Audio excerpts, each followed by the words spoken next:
Ibéré, l'ordre des couvertures peut-il changer quelque chose pour avoir moins froid? Vous pouvez tester pour qu'on voit. Oui. Allons tester. Celle-ci.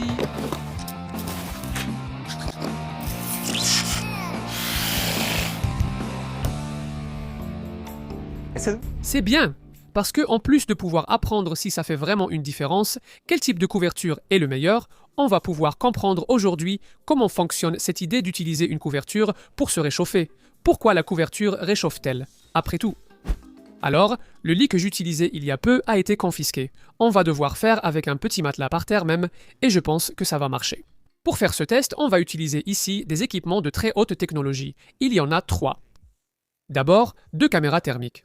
Si tu n'as jamais vu une caméra thermique, c'est ça ici, regarde. Elle montre en jaune, parfois en rouge ce qui est chaud, et elle montre en bleu ce qui est froid. Ça va être très utile pour qu'on puisse voir où va la chaleur dans cette expérience. Et le dernier équipement, encore plus technologique, c'est ce mannequin ici.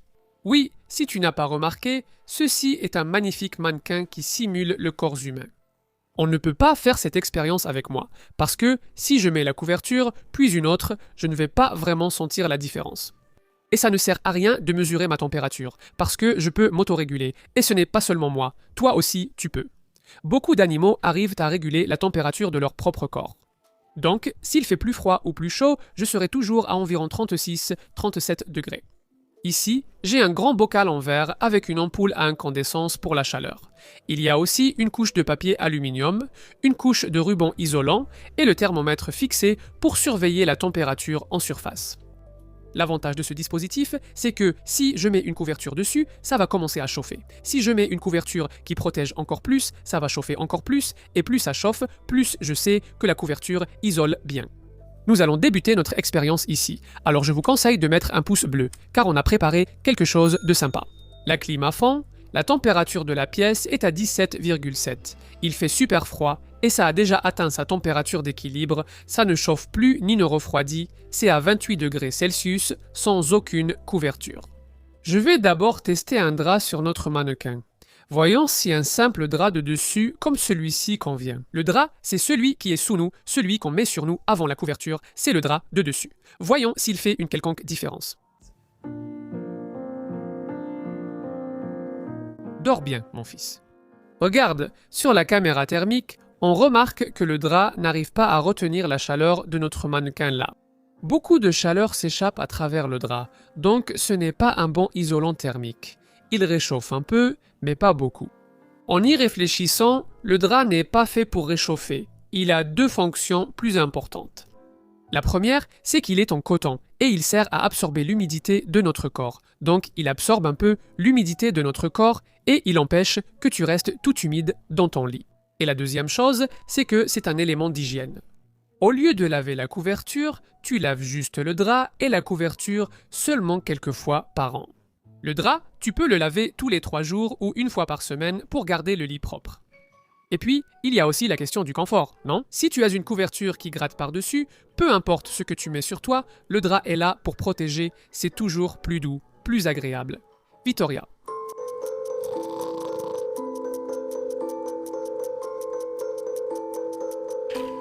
Les gars, il a fallu 1h20 pour que la température se stabilise. Elle est arrivée à 36,2 degrés et maintenant, ça ne bouge plus, c'est stabilisé. Il est désormais possible de tester la couverture en la posant simplement dessus, sans attendre que le mannequin refroidisse, car il se stabilisera à une température plus élevée. Donc, il n'est pas nécessaire de revenir en arrière et de tout réchauffer à nouveau. Ce qui compte, c'est la température d'équilibre. Ce qui compte, c'est ce qui va te donner du confort au moment de dormir. Passons donc à la prochaine expérience, tester cette petite couverture à carreaux qui ressemble à mes chemises, c'est une couverture traditionnelle que mon grand-père utilisait déjà. Et voyons si ça fait vraiment une grande différence par rapport au drap. Cela fera une différence par rapport au drap, mais voyons par rapport aux autres couvertures.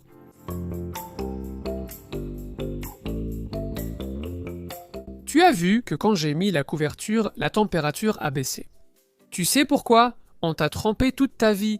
La couverture ne réchauffe pas. Oui, la couverture ne réchauffe pas. C'est toi qui réchauffe.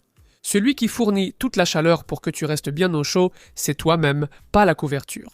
La seule chose que fait la couverture, c'est servir de sorte de mur, une barrière pour ne pas laisser cette chaleur s'échapper. Et si la chaleur s'échappe moins, tu restes plus à l'aise, c'est ce qui se passe. Mais alors, pourquoi la couverture a-t-elle fini par refroidir notre mannequin? La couverture, à température ambiante, environ 18 degrés, était froide. En la posant, elle a refroidi le mannequin et la température a baissé. Dès que la température se stabilisera, il fera bien plus chaud à l'intérieur qu'avec juste le drap, je te le garantis. Et il y a deux choses intéressantes. Quand tu entres sous la couverture un jour froid, c'est toujours froid en dessous. Il faut du temps pour que ça chauffe. C'est à peu près ce qui se passe ici. Et la deuxième, c'est de penser à une situation comme celle-ci. Tu as une caisse de soda bien fraîche et tu vas à la plage. Tu veux la protéger pour qu'elle ne devienne pas chaude. Tu mettrais une couverture autour? Oui, une couverture serait tout à fait logique parce qu'elle empêche la chaleur de l'environnement d'atteindre le soda. Dans ce cas, il garde le soda froid, c'est à peu près l'inverse de ce qui se passe dans le lit. Mais l'effet de la couverture est le même. C'est une barrière qui empêche la chaleur de passer par là. D'accord, on a compris que la couverture est un isolant thermique, mais pourquoi elle isole? Où est le secret de la couverture? Pour le savoir, il faut comprendre comment la chaleur se déplace. Il existe trois façons de transmettre la chaleur. Il existe trois façons de chauffer ou de refroidir quelque chose.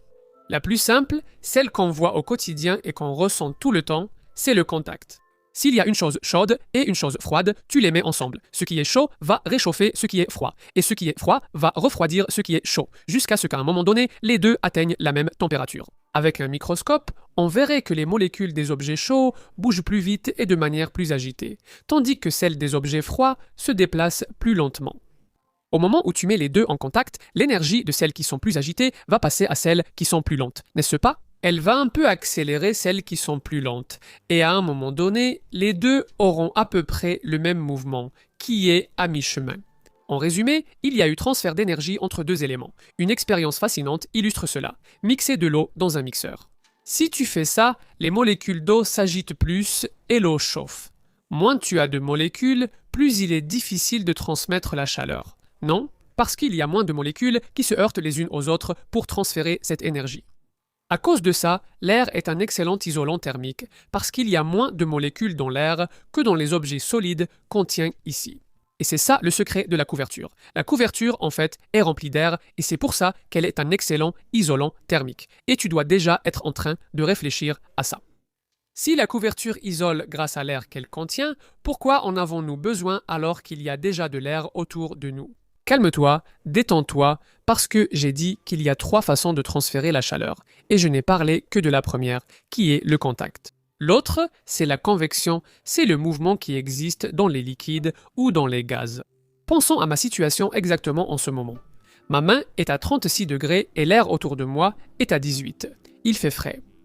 Alors, l'air va entrer en contact avec ma main et à cause de ce transfert de chaleur par contact, n'est-ce pas? Les molécules de ma main sont plus agitées, elles vont agiter un peu l'air va se réchauffer et tu sais ce qui se passe quand l'air se réchauffe, il monte. Donc, on va avoir l'air qui monte ici depuis ma main. Il se trouve qu'à ce moment-là, quelque chose d'autre doit prendre la place de cet air qui est parti. Et ce qui va prendre la place, c'est l'air autour, qui est froid. Un air frais arrive de nouveau sur ma main. Ça se passe tout le temps. L'air froid arrive, se réchauffe, s'en va, plus d'air froid arrive, se réchauffe, s'en va. Et cet air qui se réchauffe, en même temps, là-haut, il refroidit à nouveau et il revient. Donc, ce cycle ici, on l'appelle convection. Ça peut aussi se produire dans n'importe quel liquide, dans l'eau, ça arrive tout le temps. D'ailleurs, dans l'atmosphère terrestre, ce qui provoque les vents, c'est la convection. Ici, ce serait le petit vent qui arrive sur ma main.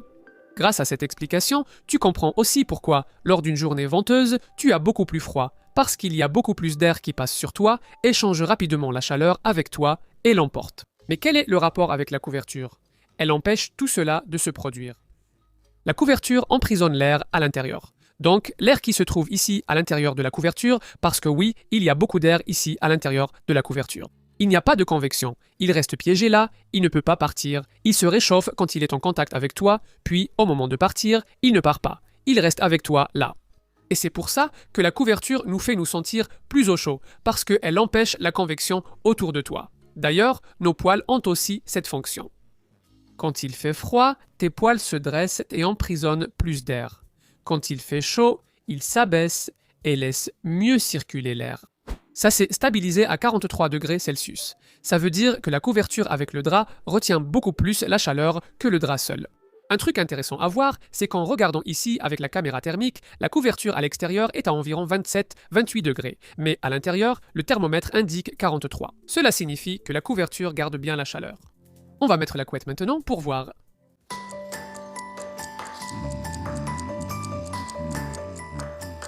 « 55,8 cette couette, mais elle a largement surpassé cette petite couverture, elle retient beaucoup mieux la chaleur.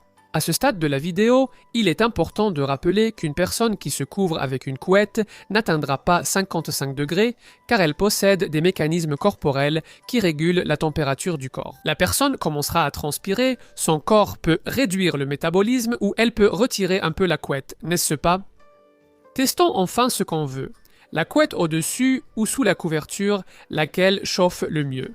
Mais non, je veux encore faire d'autres tests avant. Mais, sans plaisanter, ça fait environ 8 ans que j'ai acheté ce truc-là pour camper. C'est une couverture de survie et c'est essentiellement une couche de plastique avec de l'aluminium. Théoriquement, si tu as froid et que tu peux utiliser ce truc ici, il va te protéger dans une situation compliquée. C'est très fin et je n'avais pas encore ouvert la boîte. Je ne sais pas si ça chauffait avant, mais en posant la main, c'est déjà très chaud. Une question se pose, si la couverture chauffe grâce à l'air qu'elle contient, comment un objet aussi fin, sans air à l'intérieur, pourrait-il chauffer quoi que ce soit? Mais j'ai aussi dit qu'il y avait 3 façons de transporter la chaleur et je n'en ai mentionné que 2. La troisième, c'est l'irradiation. Ce sont les ondes électromagnétiques. Après tout, comment la chaleur du soleil nous parvient-elle? Eh bien, il émet des ondes électromagnétiques qui, lorsqu'elles nous atteignent, nous réchauffent.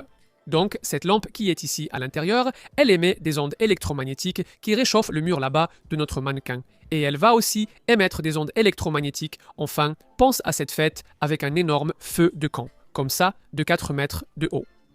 Parfois, tu es super loin du feu de camp, l'air chaud autour n'arrive pas jusqu'à toi, mais tu sens la chaleur sur ton visage. C'est ça, c'est le rayonnement. Parfois, il est possible de voir cette émission de chaleur. Par exemple, le soleil, la lampe, le feu de camp, ils émettent de la lumière visible, mais la majeure partie de la chaleur est transmise par infrarouge. C'est une sorte de lumière que nos yeux ne peuvent pas voir. Donc, le soleil émet beaucoup d'infrarouge. Oui, les lampes aussi, sauf que moi, par exemple, j'émets de l'infrarouge en ce moment, et tu ne le vois pas. Beaucoup d'objets ici émettent de l'infrarouge, nous, on ne peut pas le voir, mais la caméra le peut. Regarde comme c'est cool mon bras à lampe. Et comme tu as pu l'observer ici en bas, cette couverture réfléchit l'infrarouge. Et si elle réfléchit l'infrarouge, cela signifie qu'elle réfléchit la chaleur. Elle ne laisse pas la chaleur se propager à travers ce milieu. Donc, ça ne sert à rien d'émettre beaucoup d'infrarouge, de vouloir chauffer quelque chose et d'avoir une couverture réfléchissante sur le chemin, elle renvoie la chaleur vers moi. Et autre chose encore plus folle, l'aluminium brillant qu'on a ici émet peu d'infrarouge, ça veut dire que s'il est chaud, il émet très peu d'ondes électromagnétiques. Donc, il garde beaucoup de chaleur en lui. Et maintenant qu'on sait tout ça, j'espère que ça va avoir une excellente performance. Après tout, ce truc a été inventé par la NASA dans les années 60 pour conserver la chaleur dans l'espace. Après tout, dans l'espace, il n'y a pas d'air. Donc, il n'y a aucun moyen de transférer la chaleur par contact, encore moins par convection, puisqu'il n'y a ni eau ni air. Le seul moyen de transférer la chaleur dans l'espace, c'est par ondes électromagnétiques, c'est par irradiation. Je dois vous avouer un mensonge. Je n'en peux plus, je ne supporte plus de changer de vêtements. Au départ, l'idée était de mettre un pantalon de survêtement et un t-shirt pour rappeler l'heure du coucher. Tu vois, comme un pyjama, on pensait que la température sous les couvertures se stabiliserait en 30 à 45 minutes. En réalité, ça prend 3 à 4 heures pour se stabiliser. La journée passe vite, il faut enregistrer d'autres choses, changer sans cesse de vêtements pour garder la même tenue, c'est épuisant. Je porte déjà ceux de la prochaine vidéo. D'accord? Au moins, on a une bonne nouvelle ici. La stabilité est arrivée à 49,8, c'est-à-dire que l'aluminium retient plus de chaleur. Il protège mieux notre mannequin que la couverture avec le drap. L'aluminium est sans drap. Ce truc marche super bien. Bien sûr, ce n'est pas hyper confortable de dormir avec ce bruit-là. Ce n'est pas non plus très douillet. Hein? un morceau de plastique sur ta peau, mais en cas d'urgence, ça pèse, je sais pas, 100 grammes. Tu peux le mettre dans ton sac à dos sans aucun problème, si jamais tu veux gravir l'Everest, par exemple. Compose du Jourdain, bon, l'Everest, c'est peut-être un peu exagéré. Et maintenant, oui, on va faire le test pour lequel tu as cliqué sur cette vidéo. Je vais tester le premier truc un peu bizarre, qui est de mettre la couette avec la couverture par-dessus. De loin, la meilleure performance jusqu'à présent, 65 degrés Celsius. Et le plus fou, c'est que même comme ça, tu vois beaucoup de chaleur s'échapper. Sur la caméra thermique, c'est clair, on peut voir exactement où se trouve notre mannequin de test là-bas. Passons au dernier test, la méthode la plus traditionnelle. Couverture dessous, couette dessus. Honnêtement, je ne sais pas ce qui sera le mieux. Et toi, qu'en penses-tu? Tu t'es toujours mal couvert ou tu veux juste confirmer ce que tout le monde sait déjà? Le plus fou, c'est qu'avec la meilleure isolation obtenue, on voit encore beaucoup de chaleur s'échapper sur la caméra thermique. En parlant de caméra thermique, je remercie André Mafra de la chaîne NGAO Electrica pour le prêt des caméras, sans lesquelles la vidéo serait bien plus ennuyeuse. Ouais, les gars, le résultat ici, je vais vous dire un truc, hein. Ça n'a pratiquement rien changé, 65,9, 0,9 degrés de différence. Je vais vous dire qu'on pensait que cette différence serait plus grande, que la couette en dessous serait bien plus froide, parce que quand elle est en dessous, la couverture au-dessus finit par comprimer un peu la couette et il y a moins d'air dans la couette, donc elle protège moins. Sauf que la différence était ridicule, donc au final, c'est à vous de choisir et faites comme vous voulez, ça ne change rien du tout. D'ailleurs, ces vidéos qui disent que vous avez fait quelque chose de travers toute votre vie, je me méfie toujours un peu. On en a déjà fait une ici sur Manual do Mundo, mais on a beaucoup cherché pour trouver des choses qui avaient vraiment du sens. N'est-ce pas? Des choses que les gens font vraiment mal, et pas ces trucs où on veut juste dire que vous faites mal alors que ce n'est pas le cas. Mais au final, je pense que cette vidéo en valait la peine parce qu'on a pu découvrir comment la chaleur se propage et deuxièmement, on a pu voir que cette couverture en aluminium est vraiment super. Elle peut nous sauver d'une situation difficile. Donc, ici à côté, il y a le classement de ce qui chauffe le plus, ce qui chauffe le moins. Je pense que cette liste n'est pas vraiment surprenante, mais l'aluminium est à une place que je n'aurais jamais imaginée. Pour dormir, celui-là est pas mal. Ce truc est bien chaud, bien chaud. 65 degrés, je pense que c'est beaucoup. On ne peut pas dormir, non. Ce concept de vidéo thermique, une fois on a fabriqué une bouteille isotherme maison. Cela peut sembler étrange, mais ça a très bien marché, surtout pour garder des boissons fraîches, et c'est faisable chez soi.